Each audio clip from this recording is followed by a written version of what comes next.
Hi everyone, Dr. Maiden here with a video called Research 101. So Research 101, what I'm going to do in this video is I'm going to provide you 5 resources that you can use as you're walking through introductory, beginning to look for places to go to research, okay? So the 5 things that I'm going to flag for you, it may be relevant, maybe not, depending on your class, depending on the assignment. Take the ones you like, leave the rest. So number 1, your syllabus. Your syllabus is always a great place to start when you're thinking, what direction should I go with my research? And here's why. There's a couple of things you can look for in a syllabus that can be useful to you. So number 1 would be looking for suggested readings that a professor has maybe flagged for you in the syllabus. Sometimes professors like me, how I typically do it is I will actually build it into the specific days, specific topics. And so I will put, if it's a topic on civil wars, I'll have a couple of suggested readings, 2 to 3, maybe 5 suggested readings that are all here are really good pieces, central to the field on Civil War. I have had faculty in the past, though, they don't weave them in like that, but they will provide, even at the end of the syllabus, a big long list of further readings, suggested readings. We do that as a help for you so that when it comes to something like a research project, you can start with the syllabus, go in, look at what we've flagged as suggested or further reading, and dive in from there. And you know we've vetted it as a useful source for you. Another thing you could possibly do that could be helping you get started with your research from the syllabus is look and see if your professor has put in anything about recommended journals. So for example, in all of my classes, I will tailor a list of peer-reviewed journals relevant to the discipline of political science is my discipline. Sometimes I'll throw peace studies journals in there. For a class like my African politics class, I'll throw in area studies journals, so African Affairs, Journal of Modern African Studies. I always provide a nice chunk list in my syllabus that says, if you're going to be starting doing some research, here are some good journals. Go and look at these first. See what's being published in these journals. Okay, so that's the first one. Look through your syllabus. If you have a professor that's being very helpful with the way they're designing their syllabus, those things could be in there for you already. Number 2 then is the books for your class. Whether you have, like in my intro classes, we use a textbook. In some other classes that we'll do, it might be a combination of some smaller books or something like that. Use the textbook itself. So it could be itself, meaning actually be citing the textbook, be pulling directly from the textbook. The other thing that's really useful is textbooks also have a works cited.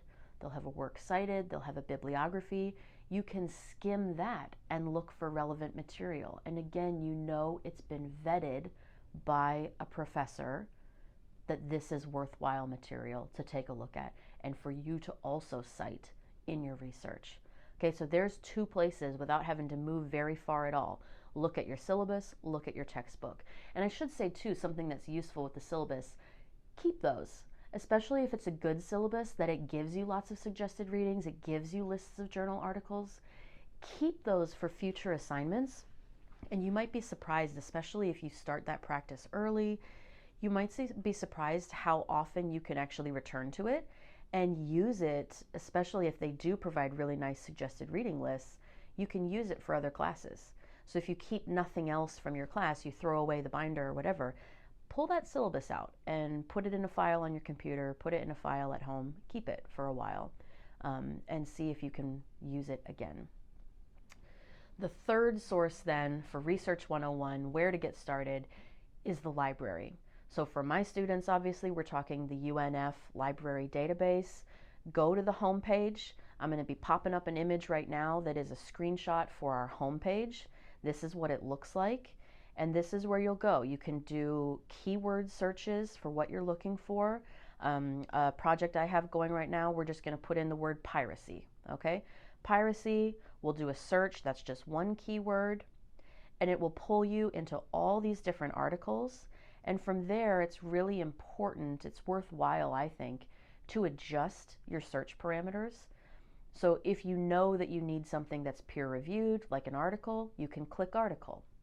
If you are looking for something specific to a discipline, you can direct it by discipline. For example, something like piracy, we could get everything from our Maiden historical piracy in the Caribbean, a la Pirates of the Caribbean, to music piracy and property rights, right? So you can tell the library database, I don't want anything related to piracy as illegal music downloading.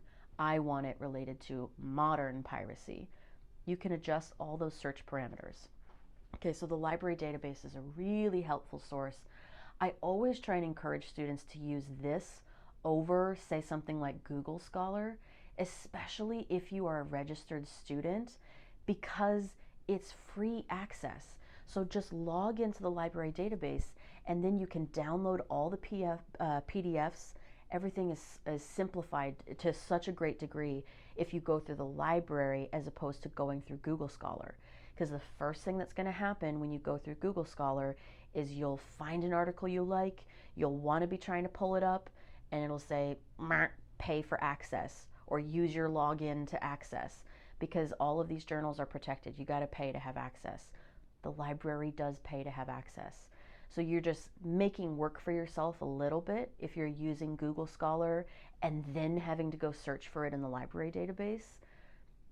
I have done both. There are some pluses and minuses. I could talk about that in a future video, I guess. But in general, for an undergrad Research 101 situation, I'd say start in the library until you're more savvy and you know what you're doing when you're using Google Scholar, and then going to the library to grab it for free, okay?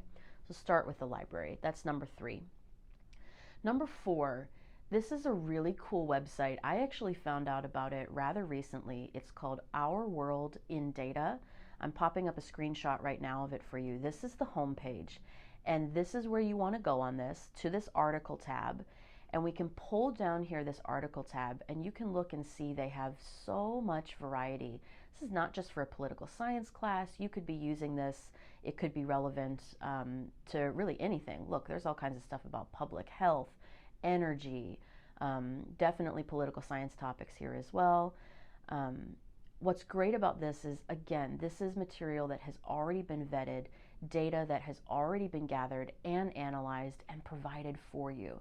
So it's really easy to cite the sources for this. They have a little link here that says, cite this research. Brings you right down to the bottom, gives you a lovely APA citation. You can pop it right into a paper. They also have, for most of these pages, really cool, really useful infographics. And a lot of them are customizable. So if you were wanting to do something, for example, you had a project on terrorism, you could go to Our World in Data, you could look through the article that they have, but more importantly, you could use the infographic. So if you were wanting to do something like a comparative study of terrorist incidences in Europe, you can go through and create an infographic useful to your paper where you are using just the countries relevant to your study, and you can pop them into your paper. You can download these infographics and put them right into a paper, cite the source of it when you put it in there. But it's a great way to just show, I'm using some data here. Here's some data, here's some analysis, and you can customize it. And that's really cool. So Our World in Data is a great place to just go, explore, look around, see how you might be able to use it for one of your projects, okay?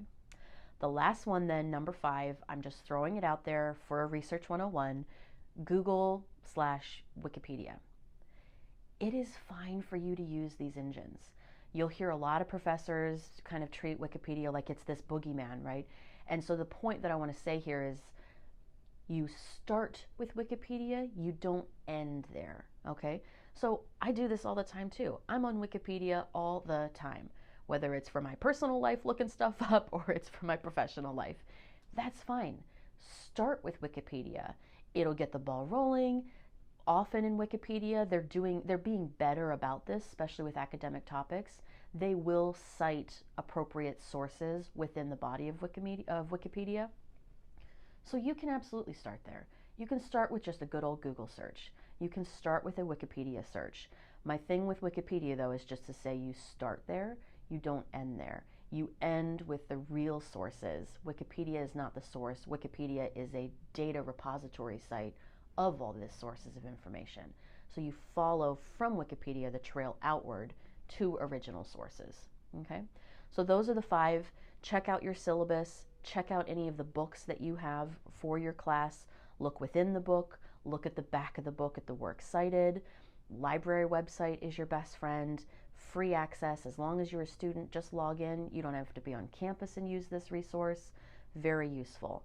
The Our World in Data site, just as a cool place to be getting infographics, figuring out ways to actually incorporate data into your project. It's a really fun site to take a look at. And then 5th, just a good old-fashioned Google Wikipedia search to get you started. Okay, so those are the 5 there. I hope that helps you with some Research 101 tips, knowing where you can go and get the ball rolling. All right, good luck, happy researching, and I will see you in class.